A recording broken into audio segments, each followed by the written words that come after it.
Happy mother's day అమ్మా. Thank you బంగారు కొండ. తిరుగు. చెప్పమ్మా తల్లి. నువ్వు చిన్నప్పటి నుంచి ఏమన్నా చేయలేని కోరికలు ఏమన్నా ఉన్నాయా?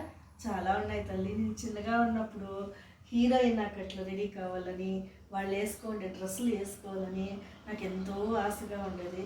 కానీ కుదరకదు తల్లి. ఇప్పటికి మించిపోయింది ఏముందమ్మా, డాడీ షర్ట్ ప్యాంట్ ఉందిగా అది వేసుకో. ఏమన్నా ఎవరన్నా అనుకుంటారు కదా తల్లి. వాళ్ళ గురించి వీళ్ళ గురించి ఆలోచించొద్దమ్మా, నీ గురించి నువ్వు ఆలోచించు. ఈరోజు మదర్స్ డే, నా కోసం ఒక్కసారి వేసుకోవా? సరే తల్లి, అలాగే వేసుకుంటానమ్మా.